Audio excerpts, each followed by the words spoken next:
Okay, last lecture में हमने discuss किया था की वैल्यू स्टोर, जो कि NoSQL की फर्स्ट टाइप थी, ठीक है।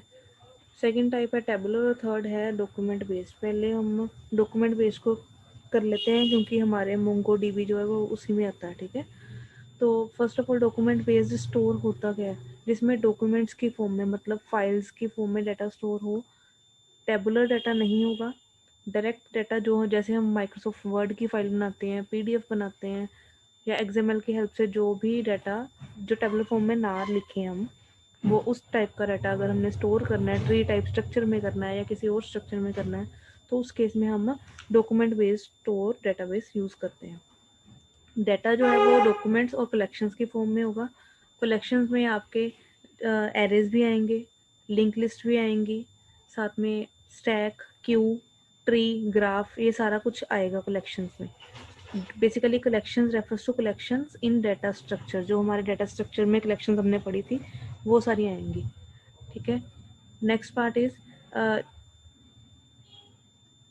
डॉक्यूमेंट्स में जो भी होगा वो भी की वैल्यू पेयर्स में ही स्टोर होगा, बट डिफरेंस कहाँ पे आएगा, इसमें हम कॉलम बेस्ड, बेसिकली हम कॉलम्स की फॉर्म में डाटा स्टोर नहीं करेंगे। पिछले वाले में हमने एक कॉलम ले लिया था कीज का, दूसरा कॉलम था वैल्यूज़ का, बट इस केस में कोई ऐसा रूल नहीं है कि ये की हमारी कहाँ से आई है। इस केस में डायरेक्ट कलेक्शंस की फॉर्म में डाटा होगा और कलेक्शन के अंदर होंगे की वैल्यूज, फाइल में नहीं की वैल्यूज होंगे।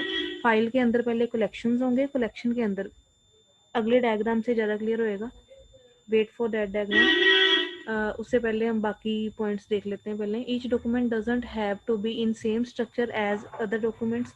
सेम स्ट्रक्चर फॉलो करना कंपलसरी नहीं है सभी डॉक्यूमेंट्स के लिए। हो सकता है एक डेटाबेस में हमने मल्टीपल डॉक्यूमेंट्स स्टोर किए हैं, मल्टीपल टाइप का डाटा स्टोर करने के लिए, तो सभी के लिए हमें सेम स्ट्रक्चर नहीं फॉलो करना पड़ेगा, डिफरेंट स्ट्रक्चर हो सकता है। फॉर एग्जाम्पल, एक में आपने ट्री फॉर्म में डाटा स्टोर कर लिया, दूसरे डॉक्यूमेंट में आपने ग्राफ की फॉर्म में कर लिया, तीसरे में आपने डायरेक्ट कंटेंट जैसे हम लिखते हैं उस फॉर्म में स्टोर कर लिया। तो सभी का फॉर्मेट डिफरेंट है, स्ट्रक्चर डिफरेंट है, बट है तो वो डॉक्यूमेंट ही। तो वो भी हम उस तरह के डेटाबेसेस भी हम बना सकते हैं जिसमें डिफरेंट टाइप्स ऑफ डाटा भी स्टोर कर सकते हैं डिफरेंट स्ट्रक्चर में।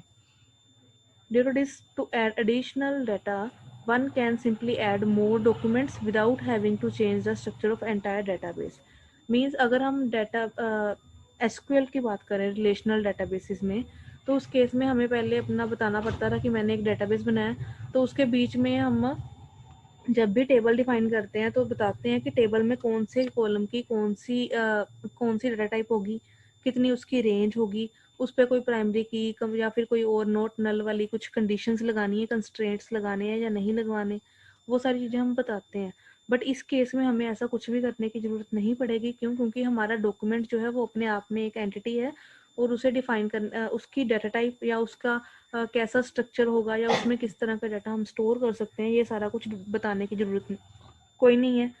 मिक्सिंग भी कर सकते हो डाटा की। हो सकता है एक ही डॉक्यूमेंट में आपने ट्री की फॉर्म में भी डाटा भी स्टोर किया है, साथ में ग्राफ की फॉर्म में भी किया है। ऐसा काम भी आप कर सकते हो साथ में।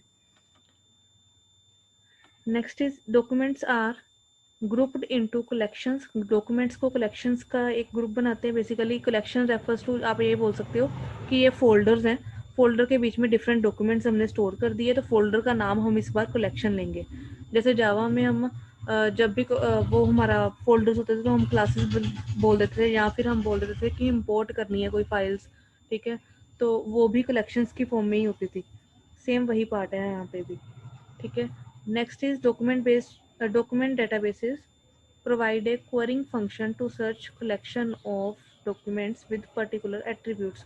Means अगर हमने कुछ भी सर्च करना है, इसमें सिलेक्ट क्वेरी चलानी है, तो उसके लिए इनका अपना क्वेरी फंक्शन होता है। मतलब इन्होंने अपना लाइक क्वेरी फंक्शन में, अगर आपको इस फाइल की बात करूं पीपीटी वाली, ये भी एक डॉक्यूमेंट बेस्ड डेटाबेस ही है, ठीक है। तो अब इस केस में अगर मुझे कुछ सर्च करना है तो मेरे पास यहाँ पे फाइंड का ऑप्शन है, मुझे क्वेरिंग फंक्शन प्रोवाइड किया हुआ है, तो मैं यहाँ पे कुछ भी टाइप करके सर्च करके फाइंड कर सकती हूँ। तो that is the application of document based databases. हमारे अगर हम एसक्यूएल में या एसक्यूएल में या ओरेकल में कुछ भी, जिस भी डेटाबेस में एसक्यूएल लैंग्वेज यूज़ हो रही है, उस केस में हमें सिलेक्ट क्वेरी पूरी लिखनी पड़ती थी। बट जो डॉक्यूमेंट बेस्ड स्टोर्स हैं उनमें हमें क्वेरी लिखनी नहीं पड़ती, हम डायरेक्टली उसमें हमारे पास क्वेरी के इनबिल्ट फंक्शंस अवेलेबल हैं, हम उन्हें ही डायरेक्टली यूज़ कर सकते हैं। MongoDB and Couchbase are two databases major data used for document based stores जो इस पे बेस्ड है। ठीक है, अब अगर उसका व्यू देखना है तो ऐसा है कुछ कि डेटाबेस के अंदर कलेक्शंस होंगी, ठीक है, और कलेक्शन के अंदर हमारे डॉक्यूमेंट्स होंगे। मतलब आप ऐसे बोल सकते हो कि ये डेटाबेस जो है वो है हमारा कंप्यूटर, कंप्यूटर के अंदर हमने डिफरेंट फोल्डर्स बनाए हुए हैं जिनका नाम हमने लिख दिया कलेक्शन, फोल्डर को हम कलेक्शन बोलेंगे, और उसके अंदर हमारे डॉक्यूमेंट्स हैं जिसमें डिफरेंट टाइप का डाटा हो सकता है। हो सकता है कि इसमें मैंने ट्री टाइप स्ट्रक्चर में डाटा बना स्टोर किया है, इसमें मैंने टेबलर भी कर दिया है, वो बट वो टेबलर जो होगा वो किसी ना किसी की वैल्यू पेयर्स में होगा। उसके बाद इधर मैंने डाटा जो है मैंने स्टोर किया है अपने डॉक्यूमेंट फॉर्म में, लाइक टेक्स्ट फॉर्म में, इधर मैंने इमेजेस ऐड कर दी हैं, अगले वाले डॉक्यूमेंट में मैंने कोई मूवीज वगैरह ऐड कर दी हैं। तो उस केस में ये सारी टाइप्स की डाटा जो है वो एक ही कलेक्शन के बीच हो सकता है, मतलब एक फोल्डर में हम different types of data store कर सकते हैं। ये वाली एडवांटेज पिछले वाले केस में नहीं थी, की वैल्यू स्टोर में नहीं थी, डॉक्यूमेंट बेस्ड में है। ठीक है, next is merits and demerits. इसके मेरिट्स क्या है? फर्स्ट ऑफ ऑल ये तो फ्लेक्सिबल है क्योंकि हम अपनी मर्जी से किसी भी तरह का डाटा स्टोर कर सकते हैं, और यूज़र के लिए इसे समझना भी ईजी है। क्यों? क्योंकि हमने अपनी मर्जी से स्टोर किया, अपने फॉर्मेट में डाटा स्टोर किया, तो हमें किसी और की हेल्प नहीं लेनी पड़ेगी, कमेंट्स की हेल्प नहीं लेनी पड़ेगी। हो सकता है कि हमने कुछ ऐसा डाटा स्टोर किया जो कि अपने आप में अपनी चीज़ को एक्सप्लेन करे। Next is document based databases allow separation of collections of entities. मतलब हो सकता है कि आपने इधर इन्होंने एग्जांपल ली है ऑर्डर्स और कस्टमर प्रोफाइल की, मतलब इन्होंने एक बेसिकली ई कॉमर्स की एग्जांपल ली है। अगर ई कॉमर्स में देखें तो वहाँ पे उन्होंने जो डाटा स्टोर किया होगा बच्चों का नहीं मीन्स कस्टमर्स का, तो हो सकता है कि उन्होंने एक डेटाबेस में एक फाइल बनाई हो जिसमें कस्टमर्स की सारी प्रोफाइल्स हों, जिसमें रजिस्टर करते हैं आप और अपनी सारी डिटेल्स देते हो। दूसरा उन्होंने फाइल बनाई है जिसमें उन्होंने आपके कितने ऑर्डर्स हमने कर दिए, कितने ऑर्डर्स हमारे पेंडिंग है, कितनी डिलीवरी हो गई है, कितने अभी जा रहे हैं। ठीक है, वो वाला पार्ट। तीसरा उन्होंने बनाया होगा कि हाँ किस कस्टमर ने भेजा है ऑर्डर और किस कस्टमर ने अब तक कितने ऑर्डर्स कर दिए हैं, कुछ ऐसा डाटाबेस। तो इस तरह का कलेक्शन जो है वो डॉक्यूमेंट बेस्ड में ही स्टोर कर सकते हैं। And that is the reason कि डॉक्यूमेंट बेस्ड डाटाबेसेस जो हैं वो हमारे गूगल सर्च के लिए भी यूज़ होते हैं। गूगल सर्च में हमारा मैंने बताया था कि गूगल सर्च जो है वो मोंगोडीबी में यूज़ होता है, और मोंगोडीबी डॉक्यूमेंट बेस्ड डेटाबेस है, उसमें ये वाली प्रॉपर्टी जो है हमारी यूज़ होती है। बेसिकली होता क्या है कि गूगल वालों ने जो सर्च इंजन जो उनका है उसमें डाटा जो स्टोर किया है उन्होंने कुछ ऐसे किया है, लाइक हमने कुछ कीवर्ड सर्च किए, उस की हर एक कीवर्ड के लिए उन्होंने कोई ना कोई की वैल्यू प्रोवाइड की हुई है। की वैल्यू पेयर्स जो है, ठीक है, एक हमने की प्रोवाइड की, कुछ ना कुछ हमने कीवर्ड यूज किया, उसको उन्होंने की फॉर्म में ले लिया, देन उसके रेफरेंस में कितनी वैल्यूज है, हो सकता है 4 वैल्यूज है, मतलब 4 डॉक्यूमेंट्स उसके रेफरेंस में है, तो चारों डॉक्यूमेंट्स का लिंक वो आपको प्रोवाइड कर रहा है। आपकी मर्जी है कि आप कौन से वाला डॉक्यूमेंट का लिंक आप खुद खोल के देख रहे हो उस केस में। ठीक है, तो वो वाला पार्ट जो है वो हमारा डॉक्यूमेंट बेस्ड डेटाबेसिस में यूज हो रहा है। नेक्स्ट इसकी डिसएडवांटेज क्या है, बेसिकली डीमेरिट क्या है? They are also limited with advanced query and doesn't allow for joins. For example मेरे पास एक पावर पॉइंट प्रेजेंटेशन है और दूसरी भी है, मैं चाहती हूँ कि मैं दोनों को बिना खोले मर्ज कर दूँ। तो एक तो ऑप्शन है कि मुझे ऑनलाइन स्टोर्स में जाना पड़ेगा, हो सकता है कि वो मेरी जो डॉक्यूमेंट है उसकी सारी स्ट्रक्चर को चेंज कर दे, थोड़ा बहुत उसमें चेंजेस कर दे।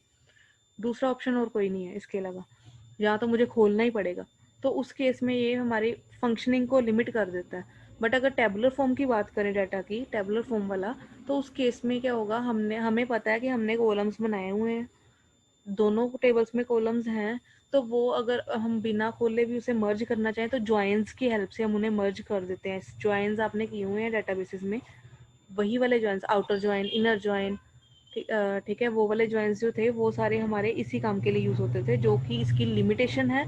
बट टेबुलर फॉर्म वाले डेटाबेसेस जो हैं वो इसको हेल्प करते हैं, वो कर सकते हैं ये वाला काम, मर्ज करना बिना डॉक्यूमेंट को चेंजेस किए। क्लियर है document based databases? Yes ma'am.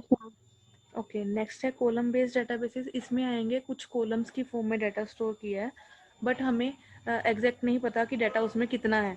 मतलब हो सकता है मैंने एक कॉलम नेम बता दिया लाइक नेम, तो उसमें हो सकता है कि किसी पर्सन का फर्स्ट नेम ही हो, किसी का सेकंड नेम भी हो, किसी का जैसे होता है ना first name middle name last name. हो सकता है किसी पर्सन ने सिर्फ अपना फर्स्ट नेम ही प्रोवाइड करना है। हो सकता है कोई पर्सन बोले नहीं मुझे मेरा मिडिल नेम भी है और लास्ट नेम भी है, मैंने तीनों प्रोवाइड करने हैं, सर्टिफिकेट्स में मेरे तीनों लिखे हैं। तो उस केस में हमारे कॉलम बेस्ड डेटाबेसेस यूज़ होते हैं। ठीक है, इसमें आते हैं हमारे तीनों टाइप्स। ठीक है, ये इनके नाम याद रख लेना, एग्जाम्पल है इनकी। और अगर आपको डायरेक्टली एच बेस के बारे में भी पूछा जाए तो आप यही बताओगे कि एच बेस जो है कॉलम बेस्ड स्टोर है, कॉलम बेस्ड डाटा स्टोर है। तो कॉलम बेस्ड को आप पूरा एक्सप्लेन कर दो, that is also enough for each base. अब कॉलम बेस में है क्या, column oriented databases store data in grouped columns rather than rows. Rows में नहीं होगा, कॉलम्स की फॉर्म में होगा डाटा।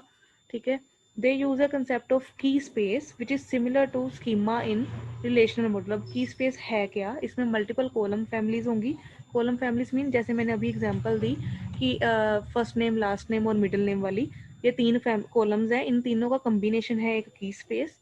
और column families are similar to tables in relational model. अब इसमें रिलेशनल मॉडल में भी हम हो सकता है कि हम उसे डाटा को स्टोर करें और उसको हमारे जो तीनों कॉलम्स हैं इनको एक मेजर नाम से डिफाइन कर दूं नेम, उसके नीचे उसके तीन मैं बना दूं कॉलम्स नेम के नीचे। तो उसके साथ थोड़ा थोड़ा मैच करता है, एग्जैक्ट नहीं है, थोड़ा मैच करता है। Next is, however, instead of containing just rows, a column family contains rows of columns. Basically, multiple columns एक ही कॉलम के अंदर आ रहे हैं, तो उसे उन्होंने बोल दिया रोज of columns. Columns of columns नहीं ना बोल सकते, डेट्स वाई। और इसका रीजन ये भी है, एक एग्जांपल दिखाती हूँ नेक्स्ट में, उसमें आपको उसकी ये वाला रोज ऑफ कॉलम्स वाला पार्ट समझ आएगा। Each row in the column family has a unique key, हर रो की एक यूनिक की होएगी। और column with and each column with in the row contains a name value time stamp. ये क्या है ये देखते हैं नेक्स्ट में। ये विजिबल है सभी को या थोड़ा बड़ा करूं?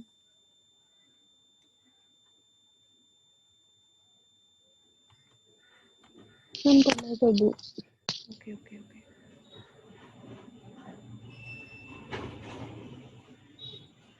अब ठीक है थोड़ा सा? Yes ma'am. Yes ma'am. Okay, अब इसमें है क्या, ओहो रुक जाओ।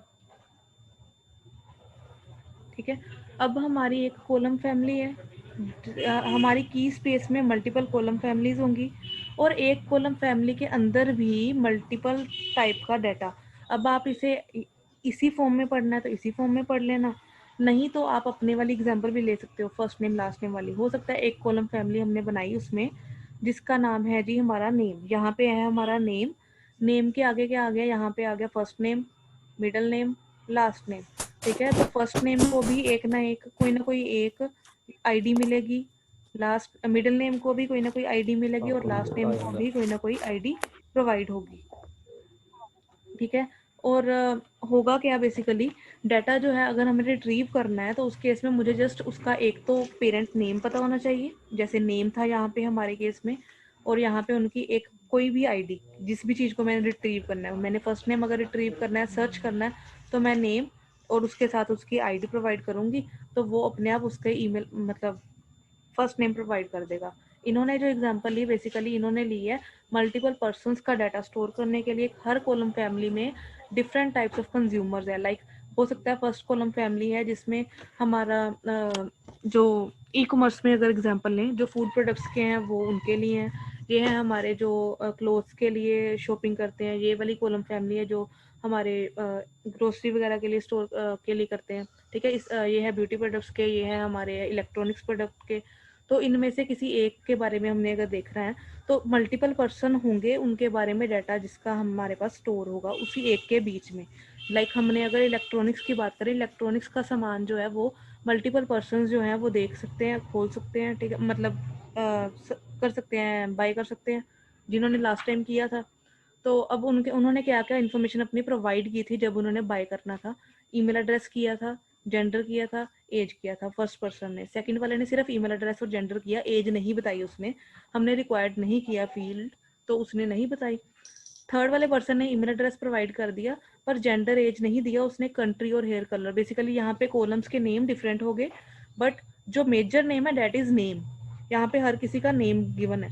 सो कॉलम फैमिली में जो हमारी मेजर की है दैट इज दिस, जो हमारे लेफ्ट में गिवन है, और इनके अंदर जो है वो है हमारा बेसिकली डेटा डॉक्यूमेंट्स की फॉर्म में जो हो सकता है, या फिर टेबुलर फॉर्म में भी हो सकता है, किसी भी फॉर्मेट में हो सकता है। बस डिफरेंस बस यही याद रखना है कि इसमें की वैल्यू पेयर्स की फॉर्म में डाटा होगा। हमारी की क्या है, ये वाली की है हमारी, और उसकी वैल्यूज जो है वो यहाँ से रिट्रीव होंगी उनकी आईडी से, की और वैल्यू के पेयर से। तो मुझे अगर इसकी फॉर एग्जांपल मुझे टोरी की ईमेल आईडी चाहिए तो मैं क्या करूँगी, मैं बोलूँगी कि सर्च करके ला टोरी डॉट, और ये वाला जो उसका आईडी है ये आईडी उसी की है ईमेल आईडी की। आप अगर देखो यहाँ पे तो ये वाली जो आईडी है ये सभी के लिए कॉमन प्रोवाइड की हुई है मैंने, ठीक है। यहाँ पे दो चीज़ों के लिए कॉमन है और थर्ड में डिफरेंट है। अब ये दो कॉमन क्यों है, बेसिकली ये दो कॉमन इसलिए हैं क्योंकि ये दोनों हमारे रिक्वायर्ड फील्ड होंगे, और ये वाला हो सकता है डिफरेंट हो, या फिर ये भी हो सकता है कि इन्होंने हमें कुछ लाइक कैसे बताऊँ, हाँ आप ये बोल सकते हो कि इन्होंने कुछ यूनिक कंस्ट्रेंट्स बताए होंगे कि अगर किसी पर्सन ने ये वाली चीज़ बाय करनी है तो उसके लिए ये दोनों हमारे पास होने चाहिए। और हेयर कलर का जो कोड है हमारे प्रोडक्ट का कोड होता है, BR कोड जो हमें बोलते हैं बार कोड वाला, वो वाला कोड होगा यहाँ पे उसका, ठीक है। तो ये तो हमारे प्रोडक्ट का कोड है, और ये दोनों जो हमारे पर्सन की डिटेल्स हैं तो इन्होंने सेम आईडी प्रोवाइड की है। अगर हमारे प्रोडक्ट का कोड आएगा तो वो डिफरेंट हो जाएगा, उस तरह से उन्होंने बेसिकली इसे डिफ्रेंशिएट किया। तो जैसे भी उसके जिसकी भी वैल्यू चाहिए होगी वो उसके अकॉर्डिंग उसे डॉट डॉट लगा के सर्च कर लेंगे तो वो उसे मिल जाएगी। अगर उन्होंने आईडी की हेल्प से नहीं, उन्होंने डायरेक्ट ईमेल एड्रेस ही लिख के मंगवानी है डाटा, तो वो ऐसे भी डायरेक्ट मंगवा सकते हैं टोरी डॉट ईमेल एड्रेस, तो वैसे भी उसे उसकी सारी डिटेल्स मिल जाएंगी। अगर वो ये लिखेंगे तो उन्हें ये दोनों वैल्यूज रिट्रीव हो जाएंगी। अगर वो ये वाला पार्ट लिखेंगे ईमेल एड्रेस वाला तो उन्हें सिर्फ ईमेल एड्रेस मिलेगा, फिर वो कंट्री लिखेंगे तो कंट्री मिलेगा। अगर वो आईडी ही प्रोवाइड कर देंगे तो उन्हें ये दोनों वैल्यूज मिल जाएंगी कि हाँ इसकी ये ईमेल आईडी और ये कंट्री से उसने मेल की थी। फिर उसके बाद अगर हमने उसके बारे में ये डिटेल्स निकलवानी है तो हम उसे सर्च कर सकते हैं कि टोरी की सारी डिटेल्स फाइंड आउट करवाओ, बताओ क्या क्या किया था उसने, क्या क्या प्रोडक्ट उसने बाय किए थे। कुछ इस तरह से वैल्यूज स्टोर होंगी। टेबुलर फॉर्म में नहीं है ये डाटा, इस चीज़ को याद रखना। ये बेसिकली कॉलम्स की फॉर्म में ही है, कॉलम्स बना दिए उन्होंने। एक कॉलम है जिसमें हमने नेम बता दिया, अगले वाले कॉलम्स उसके अंदर इनबिल्ट कॉलम्स है सारे, अंदर के अंदर कॉलम, नेस्टेड कॉलम्स बता सकते हो आप इसे। नेक्स्ट है इसके कुछ मेरिट्स और डीमेरिट्स। इसके मेरिट्स में आता है बेसिकली कि डाटा कंप्रेशन, हाई परफॉर्मेंस, और हमारे जो फंक्शंस है वो इजी हम फॉर्म में कर सकते हैं। तो बेसिकली है क्या, अगर डाटा कंप्रेशन की बात करें तो अगर हम पिछले वाली एग्जांपल ही लें तो इस केस में अगर मैं बोलूँ कि नहीं मुझे अगर हम एसक्यूएल के साथ इसे कंपेयर करें, जो भी मेरिट्स और डीमेरिट्स है वो एसक्यूएल के साथ कंपेयर्ड ही लिखने हैं। तो अगर इसे एसक्यूएल के साथ कंपेयर करें तो हम देखेंगे कि यहाँ पे एक ईमेल एड्रेस वाला कॉलम होना चाहिए, एक जेंडर का कॉलम होना चाहिए, एज का होना चाहिए, कंट्री का होना चाहिए, हेयर कलर, टोटल 5 कॉलम्स होने चाहिए। 3% का अगर मैंने डाटा रखना है तो 3 × 5 = 15, मुझे 15 एंट्रीज करवानी पड़ेंगी। पर अगर इस केस में देखें 1 2 3 4 5 6 7 8, तो यूज़र ने जितनी प्रोवाइड की उतनी ही हमने यूज़ की, बाकी सारी खाली छोड़ दी, हमने मेमोरी वेस्ट नहीं की, डाटा कंप्रेस्ड फॉर्म में हमने सेव किया है। 8 वैल्यूज मैं सेव कर रही हूँ रेदर देन स्टोरिंग 15, जिसमें से मेरी 7 जो थी वो नल वैल्यूज होनी थी खाली, तो उसकी मेमोरी तो वेस्ट हो रही थी ना। तो डाटा को कंप्रेस करके हमने स्टोर किया है, तो उसकी हेल्प से हमारे जो फंक्शंस है एग्रीगेशन फंक्शंस वो भी इजीली हम कर सकते हैं। वो कैसे कर सकते हैं, मुझे अगर मुझे इसमें से फॉर एग्जांपल यहाँ पे मेरे यहाँ पे कुछ ना कुछ कॉस्ट का भी कॉलम होता है कि कितनी कॉस्ट का प्रोडक्ट इन्होंने बाय किया, तो मेरे पास आप अगर मेरे पास क्या होगा कि मैं सिंपली इसके हर किसी का नेम पे क्वेरी लगा दूंगी कि हाँ जो नेम है कॉलम फैमिली में हर नेम का कॉस्ट जो है उसका सम कर दो। अगर आपको सम वाला फंक्शन याद है DBMS में कैसे वर्क करता था then you can relate it, ठीक है। अब इसकी डिसएडवांटेज क्या है, writing new data to columnar databases could take more time. हो सकता है कि मुझे जब मैंने इस डेटाबेस में टाइम अगर न्यू डाटा एंटर करना है तो मुझे देखना पड़ेगा कि मैंने कौन सा फील्ड प्रोवाइड करना है। ईमेल एड्रेस दिया, हो सकता है मैंने फोर्थ पर्सन का जब डाटा देना था तो वो कहता है कि मैंने ईमेल एड्रेस नहीं देना, मैंने सिर्फ जेंडर एज देना है। तो मुझे फिर पहले जेंडर एज वाले कॉलम्स फाइंड आउट करने पड़ेंगे, मतलब मुझे बताना पड़ेगा कि मैं सिर्फ जेंडर और एज ही प्रोवाइड कर रही हूँ। अदरवाइज अगर एसक्यूएल की बात करें तो वो पूछेगा कि ईमेल एड्रेस देना है, फिर आप ईमेल एड्रेस दे दोगे, फिर आप वो पूछेगा जेंडर देना है तो आप जेंडर दोगे अगर देना है तो। मतलब वो हर चीज के लिए आपको बताएगा कि आपने इस कॉलम की वैल्यू नहीं दी। बट अगर कॉलम बेस्ड की बात करें तो वो हर चीज के लिए नहीं बताएगा कि आपने इस कॉलम की वैल्यू दी है या नहीं दी। ठीक है, then you will need to write each column one by one. तो आपको कॉलम का नेम, वही बताया इन्होंने कि आपको कॉलम का नेम भी हर बार लिखना पड़ेगा जब भी आप इसमें एंट्री करो। बट एसक्यूएल में आपको हर बार कॉलम का नेम नहीं बताना पड़ता, आप डायरेक्टली लिखते हो insert into table name then values, सारे कॉलम्स की वैल्यू दे दो। अगर इन केस आपको सारे कॉलम्स की वैल्यू नहीं देनी, कोई एक आधा कॉलम छोड़ना है या फिर आपको लाइन वाइज कॉलम्स के नाम नहीं याद, only then you write insert into table name, then उसके बाद कॉलम्स के नेम, फिर उसके बाद वैल्यूज, देन सारी उसकी वैल्यू जो भी उसके ब्रैकेट में डाल के उसके सारे एंट्रीज जो होंगी। डाटा प्रोसेसिंग के लिए इजी है बिकॉज इसमें हमें सिर्फ नंबर्स, कॉलम्स और रोज के साथ ही डील करना है। डेटाबेस के साथ जिसने वर्क किया है, जिसने आरडीबीएमएस वाले डेटाबेस के साथ वर्क किया है वो इसे इसके साथ काफ़ी इजीली फेमिलियर हो जाते हैं। So that is a merit, this is merit, this is also merit, green वाले, एंड जो रेड वाले हैं दे आर डीमेरिट्स। क्लियर है यहाँ तक?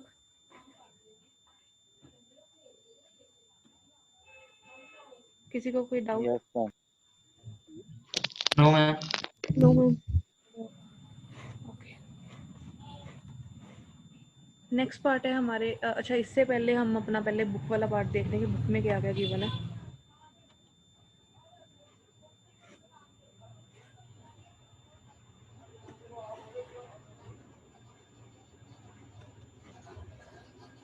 अच्छा, बुक में है एक तो हमारा नो एसक्यूएल की इंट्रोडक्शन थी, हमने कर लिया ऑलरेडी।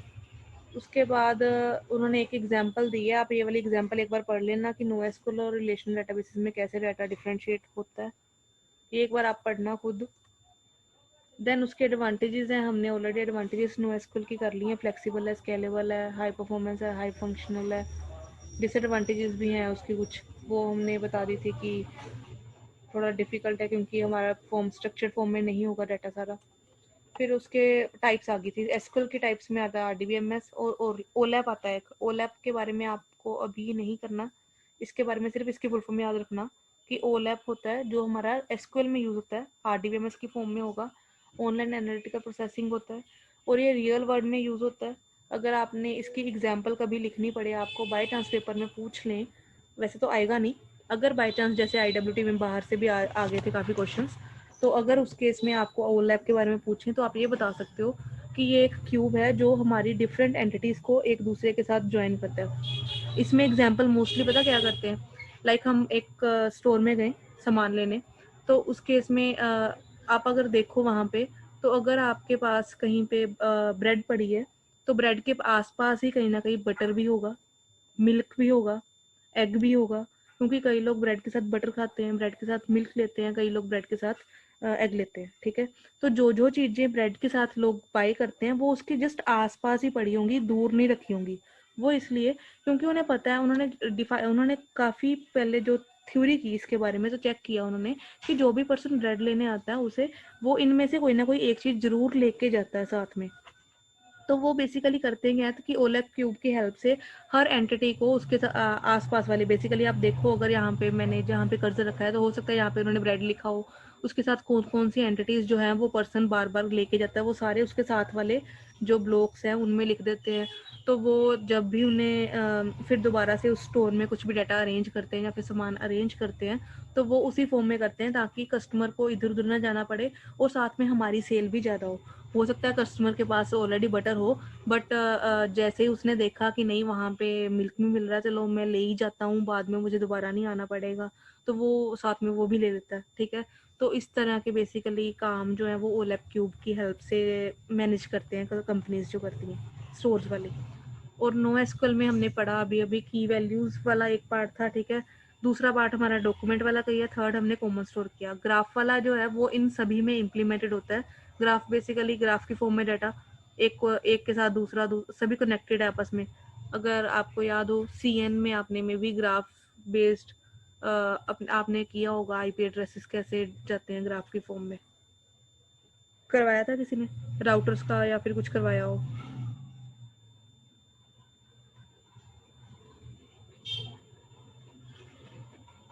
नहीं करवाया? No ma'am. Okay No, ma'am. Okay okay okay okay, चलो फिर मैं समझा देती हूँ ग्राफ वाले भी, रुक जाओ। अच्छा, ग्राफ की फॉर्म में अगर डाटा स्टोर करना है तो बेसिकली होता क्या है, एक ग्राफ में रिकॉर्ड्स की हेल्प से नोड्स एक दूसरे के साथ कनेक्टेड है। अब इन्होंने ये वाला डायग्राम बनाया, मैं यही वाला अभी समझा रही हूँ, बाद में बताती हूँ कि कैसे डिफरेंशिएट है। अगर एक ग्राफ है तो ग्राफ का नेम आएगा यहाँ पे, फॉर एग्जांपल मैंने स्टूडेंट्स का डाटा स्टोर करना है तो वहाँ पे आ गया स्टूडेंट्स, तो इधर आ जाएंगे सारे रिकॉर्ड्स का नाम। मैंने स्टूडेंट की नेम स्टोर करना है और स्टूडेंट के साथ उसका रोल नंबर स्टोर करना है, ये दोनों आपस में रिलेटेड होने चाहिए रिलेशनशिप की फॉर्म में, तो ये ऑर्गेनाइज कर दिया इन्होंने।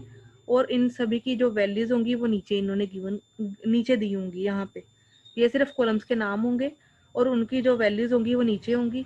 आपस में रिलेटेड करने के लिए इन्होंने ऑर्गेनाइज कर दिया। बेसिकली हर स्टूडेंट के पास एक रोल नंबर होना कंपलसरी है, तो कुछ इस तरह से ग्राफ की फॉर्म में डाटा स्टोर होता है। तो आप ये भी बोल सकते हो कि जो हमारा ग्राफ है वो है तो नो एसक्यूएल, बट कहीं ना कहीं एसक्यूएल के सारे काम को ग्राफिकल फॉर्म में कर रहा है। इसकी एग्जांपल आप ले सकते हो, लाइक अच्छा वो पढ़ी होगी आपने, टोपोलॉजीज पढ़ी होंगी आपने, मैश टोपोलॉजी। Yes, ma'am. तो मैश टोपोलॉजी में अगर आपको याद हो, एक होती है हमारी फुली मैश, एक होती है हमारी पार्शियल मैश टोपोलॉजी, ये दो होती थी, याद है?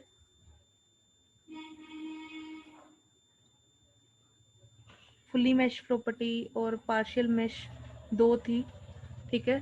तो उसमें होता क्या था कि फुली वाली में होता था कि सारी नोड्स एक दूसरे के साथ किसी ना किसी फॉर्म में कनेक्टेड थी। जो पार्शियल थी उसमें सारी कनेक्टेड नहीं होनी चाहिए थी, बट कहीं ना कहीं कनेक्टेड होनी चाहिए थी, ताकि कहीं ना कोई पाथ मिल जाए हर एक नोड को दूसरे के साथ कनेक्ट होने के लिए। तो वो वाली जो टोपोलॉजी है वो ग्राफ बेस्ड टोपोलॉजी ही है, बस डिफरेंस क्या है, वहाँ पे हम डिफरेंट डिवाइसेस को आपस में कनेक्ट कर रहे हैं, और अगर हमें डिफरेंट डिवाइसेस की बजाय हम डिफरेंट डाटा को एक दूसरे के साथ कनेक्ट करना है तो उस केस में हम ग्राफ टोपोलॉजी यूज़ करते हैं। Graph no SQL basically database use कर रहे हैं ग्राफ बेस्ड। एंड जो डाटा होगा हमारा, यहाँ पे कॉलम नेम्स होंगे वो हमारे नोड्स की फॉर्म में होंगे, और जो एरोज होंगे उन हर एरो की लेबलिंग करनी कंपलसरी होती है ग्राफ बेस्ड डाटाबेस में, ताकि बताए कि किन दोनों में क्या रिलेशनशिप है। लाइक इस ग्राफ में ये इसके साथ क्या रिलेशनशिप है, ये रिकॉर्ड के बारे में बता रहा है, मतलब उसके कॉलम्स के नाम बारे में बता रहा है, ये वाला भी कॉलम का नाम है, ठीक है। फिर अब ये कॉलम्स जो हैं ये दोनों ऑर्गेनाइज हो रहे हैं, मतलब एक दूसरे के साथ कनेक्टेड हैं किसी ना किसी फॉर्म में। अगर एक की वैल्यू दूंगी तो दूसरे की वैल्यू भी मुझे देनी पड़ेगी। और इस कॉलम में कौन कौन सी वैल्यूज हैं, इस कॉलम में कौन कौन सी वैल्यूज हैं, मतलब इनमें क्या क्या दे हैव, बट जो भी प्रॉपर्टीज है या उनकी जो भी वैल्यूज है वो हम नीचे प्रोवाइड करते हैं। कुछ इस तरह से इन्होंने बताया है ये वाला पार्ट, ठीक है। नेक्स्ट आपने ये वाला, अगर आप छोड़ना चाहो तो छोड़ सकते हो, इन मेमोरी वाला, ठीक है। कॉलम स्टोर हमने ऑलरेडी कर दिया गया है। नेक्स्ट आता है हमारा मोंगोडीबी। यहाँ तक क्लियर है सभी को? Yes ma'am. Okay Yes, ma'am. Okay okay okay. Yes, ma'am. आपका नेक्स्ट लेक्चर कितने बजे है? Ma'am, 11:45. 11:45 ma'am. 11:45, okay okay. MongoDB के बारे में भी कर लेते हैं आज ही। मोंगोडीबी है क्या? ओपन सोर्स डॉक्यूमेंट डेटाबेस है, मतलब ओपन सोर्स है। अब मैंने आपको पहले ही बताया था कि ये ओपन सोर्स है, इसका सोर्स कोड अवेलेबल है और हम इसमें अपने अकॉर्डिंग चेंजेस कर सकते हैं। C++ में लिखा है, C++ सभी को मोस्टली आती है, अगर किसी को नहीं भी आती तो सी लैंग्वेज तो कम से कम आती है।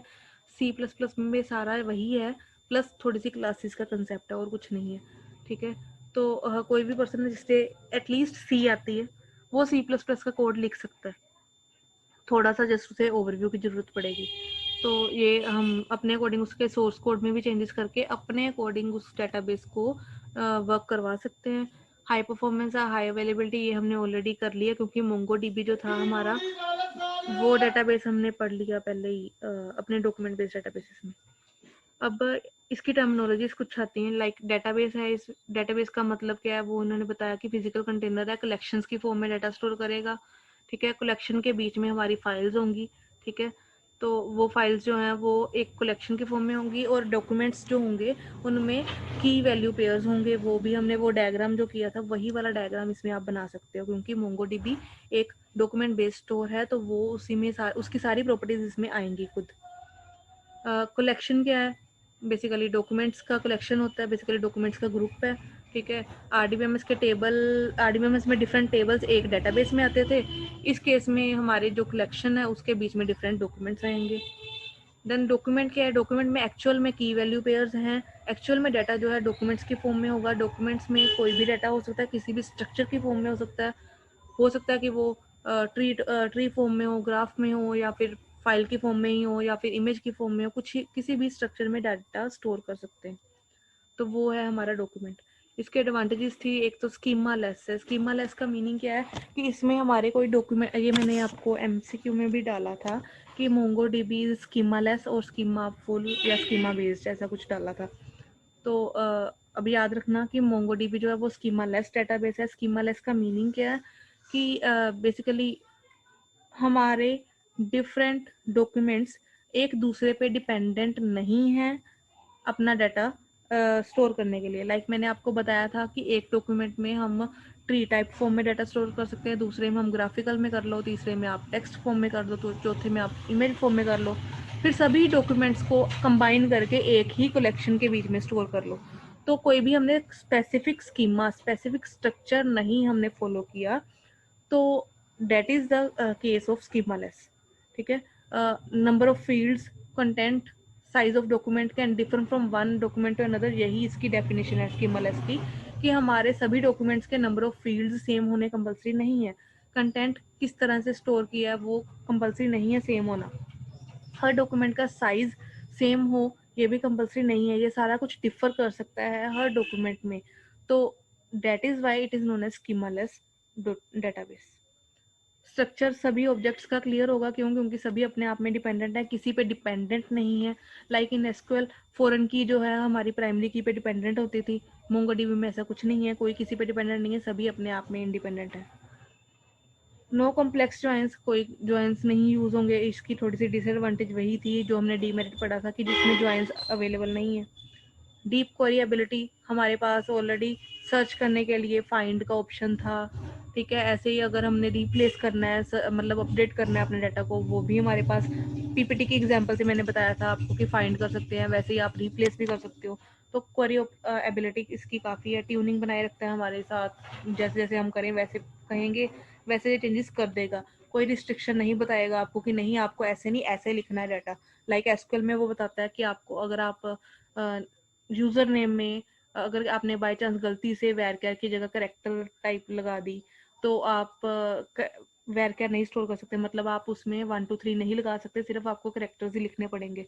तो उस केस में आपको लिमिटेशन बन जाती है कि यूजर नेम जो है वो करेक्टर्स टाइप का ही होगा, नंबरिंग नहीं आ सकती। तो वो वाली इसमें है नहीं, वो बोलेगा ये गलती नहीं निकालेगा, ये बोलेगा ठीक है जो भी दे दिया आपने इनफ है, गुड है, ठीक है। Ease of scale out, basically हम इंक्रीज करना है हमने अपने डाटाबेस का साइज, तो वो भी कर सकते हैं, डॉक्यूमेंट्स ही बनाने हैं जितने मर्जी बनाई चलो। Conversion mapping of application objects to database object is not needed, मतलब एक दूसरे के साथ मैपिंग करनी, मतलब एक दूसरे के साथ लिंक करना डिफरेंट डॉक्यूमेंट्स को, वो भी कंपलसरी नहीं है। नेक्स्ट है कुछ यूजेस इसके, कहाँ कहाँ यूज हो रहा है। ई-कॉमर्स में हो रहा है, ब्लॉग्स में हो रहा है, कंटेंट मैनेजमेंट CMS में हो रहा है, रियल टाइम एनालिटिक्स मतलब basically high speed logging, caching and high scalability, ये वाला पार्ट जो इसका एडवांटेज है ना, ये वाला गूगल यूज कर रहा है, ठीक है। कॉन्फ़िगरेशन मैनेजमेंट के लिए जियो स्पेशियल डाटा भी लेना है अगर, तो वो भी लोकेशन बेस्ड डाटा जो गूगल मैप्स में यूज कर रहे हैं वो आप। मोबाइल सोशल नेटवर्किंग साइट्स में यूज हो रहा है, ठीक है, इवॉल्विंग डाटा रिक्वायरमेंट से ये कहाँ सारा पार्ट वो पढ़ लेना एक बार। नेक्स्ट बेसिकली आधार जो है हमारा, आधार कार्ड वाला पार्ट, आधार कार्ड हमारी डिटेल्स रखी हुई हैं हमारे गवर्नमेंट ने लेके, तो वो सारी डिटेल्स जो है उन्होंने मोंगो डीबी डेटाबेस की हेल्प से स्टोर की है, ना कि उन्होंने डीबीएमएस बेसिकली आरडीबीएमएस नहीं यूज़ किया, रिलेशनल डेटाबेस नहीं यूज़ किया, उन्होंने मोंगो डीबी की फॉर्म में ही किया है ये। अगर आपने इसकी आधार की एग्जांपल लो तो आपको मे भी पता हो कईयों के आधार कार्ड पे आपकी पूरी डेट ऑफ बर्थ नहीं लिखी थी, स्टार्टिंग में सिर्फ आपका ईयर लिखा था, फिर उसके बाद अब आप अपडेट करवा रहे होगे कि आपने डेट मंथ और ईयर पूरा आ जाए। कईयों के आधार कार्ड पे ये भी था कि कईयों का एड्रेस पूरा नहीं लिखा, आधा लिख दिया, ऐसी प्रॉब्लम भी आई थी। कईयों के आधार कार्ड पे फर्स्ट नेम सेकंड नेम ही अकेला लिखा है, कईयों में first name second name last name भी लिखा है, कईयों ने अकेला फर्स्ट नेम लिखा है। तो वो वाली भी जो पार्ट था जो हमने एग्जाम्पल की थी मोंगो डीबी वाले में, वो सारी चीज़ें इसी की हेल्प से इम्प्लीमेंट हो रही है। मोंगो डीबी तभी उन्होंने यूज़ किया क्योंकि वो सारी फैसिलिटीज़ इसमें थी। और इसमें हम डिफरेंट टाइप का डाटा स्टोर कर सकते हैं। आधार कार्ड जब भी आप बनाने जाओ तो आपकी वो बेसिकली आई स्पेक्ट्रम को भी स्कैन करते हैं, ठीक है, आपकी फिंगरप्रिंट स्कैन करते हैं, बायोमेट्रिक डाटा लेते हैं आपका, तो उस टाइप का डाटा भी उन्होंने आपके डाटा के साथ लिंक करना है। अगर आप आरडीबीएमएस की बात करो तो उस केस में आप इस तरह का डाटा अगर स्टोर करना है तो वो काफ़ी कॉस्टली पड़ जाता है, बट मोंगोडीबी ओपन सोर्स है तो जनरल सी बात है फ्री ऑफ कॉस्ट भी होगा, तो डेट इज़ वाई इस तरह का डाटा जो है उन्होंने इसके लिए स्टोर किया, इसी की हेल्प से स्टोर किया है। बाकी इन्होंने नीचे कुछ और वेबसाइट्स के नाम बताए हैं जहाँ जहाँ ये यूज़ हो रहा है, वो देख लो एक बार। क्लियर है? Yes, ma'am. Yes, ma'am. कोई डाउट? Yes ma'am.